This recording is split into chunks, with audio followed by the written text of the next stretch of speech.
Definitely happens. And it seems to me that right now with life sciences, which is your specialty, what we're basically looking at, because of the fear in the marketplace, is that there's no excessive premium being built in. As you say, companies are willing to go to great lengths to raise money to make other concessions. I imagine that's for private raises too. It is. So, but now more than ever, the technology is moving so fast in that particular space. It seems to me, in a market like this is when the for sale sign is up at greatly reduced rates. That's when investors should be looking at these things. There's no question. In my mind, many companies are selling for the value of their intellectual property. There are companies that have raised $500, $600, $700 million that are trading with $30 and $40 million market caps, that may be close to actually getting a product approved by the FDA, or if they're in a different venue, like as an example, if they're in the food chain. One company I'm familiar with has raised $35 million. If this was a different market, I could imagine that they'd be on TV on a regular basis and it'd be a momentum stock. They have even elected so far to not let their shares trade. So if you think about real estate and you're going out and buying foreclosures, you're buying a single unit and you're taking a risk on that unit in that neighborhood, and you're making a calculated bet that things are going to get better globally for real estate over time. In our business, when our director of research goes out and he looks at, say, companies working in the cardiac space, he can identify 10, 11 areas that are ready for a paradigm shift. We can look at the company's intellectual property and we can put a value on it and then decide whether or not we want to finance it. And it's quite a bit like buying a house that's in foreclosure. And I'd love to share with our viewers, in practical terms, the kind of companies that, change the world, that fall in the microspace. We were discussing before we went on air, one such company that's developing a new way of putting fisheries together, or fish breeding farms. Is that what we would call them? How would you call it? I'd call it basically, I call it aquaponics. Aquaponics. Right, which is a fancy name of marrying fish farming to hydroponics, by taking the waste from the fish, capturing it so you don't pollute the environment, and then routing up and growing hydroponic vegetables, which actually are organic and hydroponic. So a little bit of background for people that may not be familiar with how fish are bred, so to speak. Okay. I think would be great for our audience to get an understanding, and then we can And this delve is a a little Florida deeper. company, I understand. Yes, the name of the company is Neptune Industries. It's actually runs a farm which is located at the base of the Everglades. It's sustainable. They grow hybrid striped bass, and it's got a lot of exciting things going on. And let me talk just a little bit about the problems in the industry and how this little company addresses it. Then we'll move on to some other examples. The United States, behind oil, our second largest trade deficit is seafood. It's fascinating.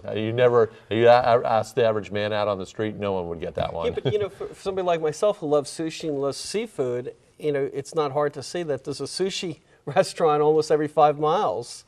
And seafood consumption is on the rise because it's good for us.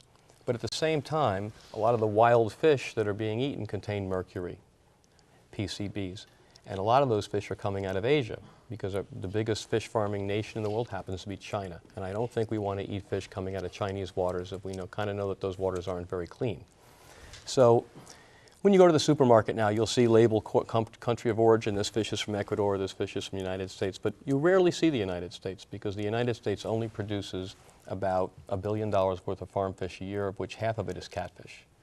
We are way behind the times. Now, the challenge to the United States is our estuaries, our lakes, ponds, and in Florida, our quarry lakes. In order to farm those, you have to have a method of catching the fish waste, because fish waste, when it goes to the bottom of the ocean, or the bottom of the lake rather, or pond, gives birth to algae, and algae basically can pollute out a small body of water in 12 to 18 months. You have to have a sustainable way to grow the fish. David, we're going to have to take a break here. We're going to stop on fish waste, and we're going to go to finest known facts, and when we return, we'll pick up where fish waste stops.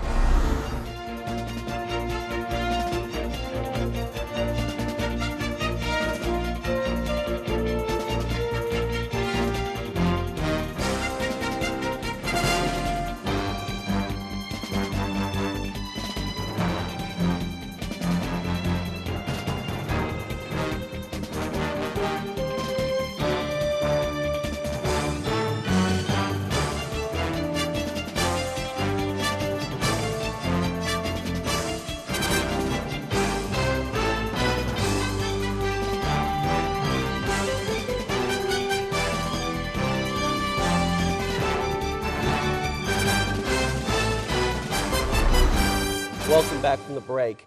Before we went to break, we were talking to David Weinstein about fish poop. But you know, it's a funny subject, but at the same token, it produces algae, as you say, that has a lot of beneficial uses, including hydroponics and also for producing biofuel. That's right. I mean, what's really exciting is that in order to farm the inland waters, you have to have a novel system. Neptune calls it the aquasphere. And effectively what it is, think of it as a swimming receptacle or a floating cup, which when the fish, they swim in a circle against the current, and then the fish waste gets congregated into a waste catch and is pumped out. The challenge is, depending on where you want to do this, to have a secondary crop which defrays the cost of raising the fish. So you can do algae for biodiesel, you can do hydroponic lettuce and organic microgreens such as arugula, which can be sold to local restaurants, because the trend in the United States is to grow local and supply local. And this is all organic that they're producing. And the third, if you're doing it in saltwater, you can raise clams and oysters or bivalves off of the fish waste, because in nature, one species waste is another species food. And what we want to do is recreate that across the United States, basically to get a green footprint. It's like it's a green chain. It absolutely is, and it's actually, you know, I think it's very exciting, and it's the wave of the future. Usually, as often in the United States, this kind of technology was developed here in the 70s and exported to Asia, where they're starting it right now. The challenge for the United States is basically to diminish our dependence on Asia for seafood, because most of the seafood you get isn't what you're buying. For instance, in Florida, 57 people were indicted for seafood fraud, selling Bossack catfish as grouper. Oh my gosh. I remember that. That was like about a year or two ago, wasn't it? They're all going down. Yeah. Because you know what? We don't have that many grouper. The oceans are fished out. Every major fish, including tuna, is at quota. So when you go to the sushi restaurant, if you had a little DNA tester and you started testing, as they did in San Francisco a few months ago, 85% of the fish that was being sold as, say, salmon wasn't. So we're entering a period of time in the world where food is scarce, water is scarcer.